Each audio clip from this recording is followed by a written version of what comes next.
Before Popcorn Sutton, before Junior Johnson, before the ATF, DEA, and FBI, one man became a cultural icon and shaped Appalachian moonshine culture for generations. That man was Lewis Redmond. In the next few minutes, we will dive into the culture the king of the Moonshiners grew up in, explain why he shot and killed a deputy marshal, why the community helped him avoid capture, why he was eventually granted a presidential pardon, elevating him to a cultural legend, and more.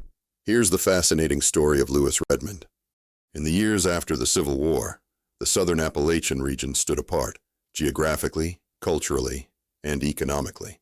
Tucked between the ridges of western North Carolina and upstate South Carolina, mountain communities like those in Transylvania County survived through hard work and independence.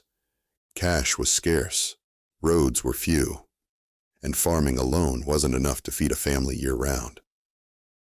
For many, making and selling distilled spirits, corn whiskey, wasn't a crime.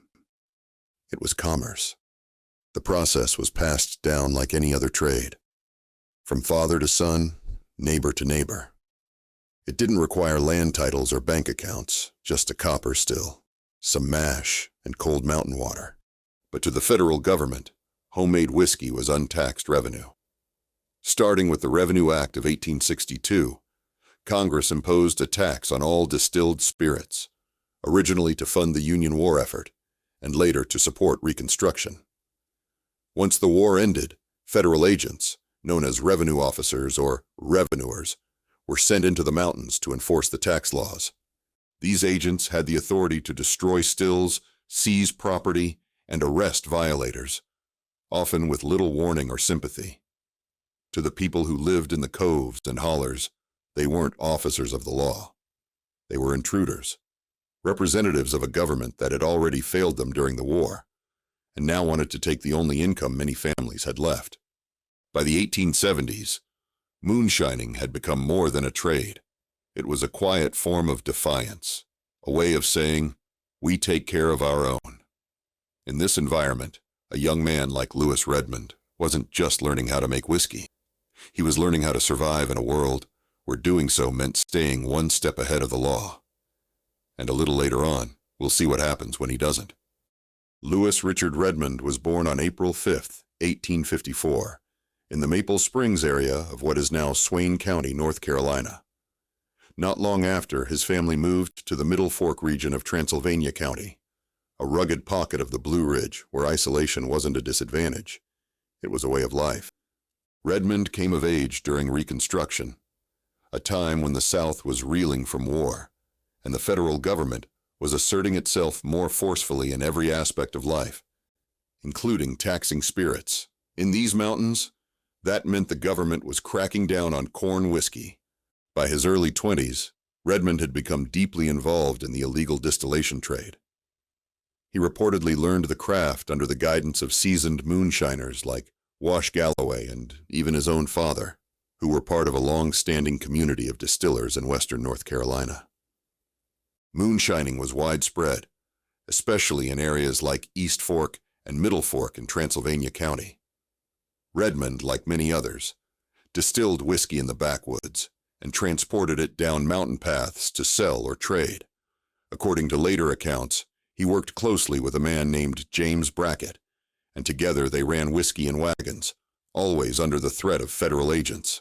By 1876, Redmond was already on the radar of U.S. Marshals. His involvement in distilling wasn't a secret, and neither was his ability to evade capture. Local stories painted him as clever and bold, someone who could slip through federal fingers like smoke in the trees. But that spring, Redmond's luck would run out. Or, depending on who you ask, his legend would begin. On March 1st, 1876, a deadly confrontation changed the course of Lewis Redmond's life and ignited one of the most legendary outlaw stories in Southern history. Redmond and his associate, James Brackett, were traveling through the East Fork area of Transylvania County. They were transporting a wagon load of untaxed whiskey on a common route for local moonshiners. But on this particular day, Deputy U.S. Marshal Alfred Duckworth was lying in wait. Duckworth had been assigned to crack down on illegal distilling in western North Carolina. By all accounts, He knew Redmond by name. When the two parties met, a confrontation followed. According to reports, primarily from local oral tradition and newspapers sympathetic to Redmond, Duckworth approached Redmond with his pistol drawn. Redmond pulled his own weapon and fired. The bullet struck Duckworth in the chest, killing him. The killing of a U.S. Marshal was a federal offense of the highest order. Within hours, Redmond's name was being telegraphed across state lines. He was now not just a moonshiner. He was a fugitive wanted for murder. But in the mountains, many didn't see it that way. The official government position was that Redmond had gunned down a lawman in cold blood. But among locals, the story was different. They said Duckworth drew first, that Redmond had no choice, it was self-defense, that the law wasn't protecting the people, it was harassing them. What do you think? Does it sound like self-defense? Leave your thoughts in the comments. In the days that followed, Redmond vanished into the dense, familiar terrain of the Blue Ridge. Rumors placed him in Pickens County, South Carolina, specifically in the rough hill country known as Dark Corner, a haven for moonshiners and fugitives. After the killing of Deputy Marshal Duckworth in 1876, Lewis Redmond became the most wanted man in the southern Appalachian Mountains. Federal authorities wasted no time in issuing warrants and dispatching marshals across western North Carolina, upstate South Carolina, and into northern Georgia. Redmond had a powerful advantage: the loyalty of the people. In Appalachia, he wasn't a criminal, he was a symbol, a man who'd stood up to federal power with grit, gunpowder, and no apologies. Catching him would prove far harder than condemning him. Redmond knew the terrain intimately, every ridge, trail, and hidden cove. He slipped through law enforcement dragnets time and again, disappearing into the thick woods and often across the state line into the notorious Dark Corner region of northern Greenville and Pickens County, South Carolina. Dark Corner was infamous long before Redmond arrived. Known for its rugged isolation and tight-knit mountain families, it was a haven for moonshiners and men on the run. Here, Redmond was shielded, not only by geography, but by the people. Locals hid him in their barns and cabins, warned him when marshals were near, and refused to cooperate with authorities. Why would so many risk jail to protect a fugitive? The answer lay in how they saw him. Redmond wasn't just running whiskey. He was standing against what many believed was an unjust, overreaching federal government. The whiskey tax, after all, was seen not as law, but as tyranny, imposed by distant politicians who knew nothing of mountain life. As his reputation grew, so did the stories. Some claimed Redmond never carried more than he could lift at a run.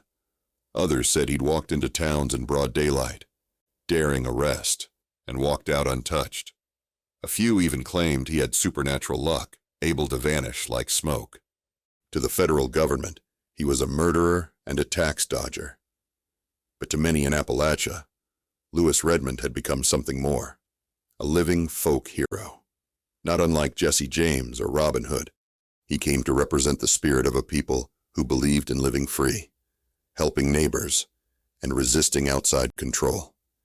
And so, while the manhunt continued year after year, Redmond's legend only deepened, etched into the hills by word of mouth, whispered across campfires, and passed down as part of Appalachian lore. For nearly 5 years, Lewis Redmond evaded capture. From 1876 to 1881, federal authorities chased rumors and followed cold trails through the Blue Ridge and into South Carolina's hill country. They came with marshals, posses, and even reports, though unconfirmed, of involvement from private detectives. But Redmond wasn't just hiding. He was still working. By some estimates, he operated one of the largest illicit distilleries in the region, supplying whiskey throughout western South Carolina and into Georgia and North Carolina. He built a network of runners and watchers, turning the Appalachian terrain into his shield and his supply line. That all changed on April 7th, 1881. Acting on a tip, Deputy U.S. Marshal R.R. Harkins and a team of officers finally caught Redmond near the town of Middle Saluda, South Carolina. He was wounded in the leg during the arrest, but survived. After 5 years on the run, the king of the Moonshiners, was finally in federal custody. He was taken to Asheville, North Carolina, to stand trial in the federal district court, charged with the murder of Deputy Marshal Duckworth and for violations of the Internal Revenue Act. Redmond was convicted and sentenced to federal prison in Albany, New York. The federal government had their man, and they made an example of him. But Redmond's story didn't end behind bars. While he sat in his cell, public sentiment across the Carolinas began to grow. Letters poured in. Petitioners wrote to Washington claiming Redmond had acted in self-defense. Some pointed to his popularity in the mountains and argued that continued imprisonment would only deepen tensions between Appalachian communities and the federal government. Whether it was politics, compassion, or pressure from a vocal public, President Chester A. Arthur eventually agreed. On May 18, 1884, just 3 years after his conviction, Redmond was granted a full presidential pardon. The same man who had once gunned down a deputy U.S. Marshal and spent years defying federal agents in the hills of the Carolinas was now officially forgiven by the highest office in the land. He walked out of prison a free man, not just pardoned, but elevated. The moonshiner who shot a federal officer had now been forgiven by the President of the United States, and that act only cemented the legend even further. But the world he came back to had changed, and so had he. For a time, Redmond tried to go straight. Reports from the 1880s suggest he briefly partnered with a legal distilling operation in Walhalla, South Carolina, attempting to turn his notoriety into legitimate business. Newspaper articles from the period indicate that Redmond even appeared in public settings and was, for a time, treated less like a criminal and more like a local celebrity. Still, the transition wasn't easy. Legal distilling was tightly regulated, and Redmond's name, while powerful, came with baggage. He never re-entered the illicit trade in any documented way, but the fame that once shielded him now followed him like a shadow. By the 1890s, Redmond had settled into a quieter life. He lived with his family in the Walhalla area and slowly faded from public attention. No longer an outlaw, no longer hunted, but still spoken of with a kind of awe. He died in 1906 at the age of 52. There was no trial this time. No chase, no headlines. Just a grave, a name, and a legacy that had already taken root deep in Appalachian soil. Lewis Redmond may have died in 1906, but his story didn't. It was passed from porch to porch, whispered through the hollers, and eventually printed in books and newspapers as a symbol of Appalachian defiance. He became one of the first true folk heroes of Southern moonshine culture, and in many ways, the mold from which future legends would be poured. In the generations that followed, Redmond's story helped shape the image of the moonshiner as more than just a criminal.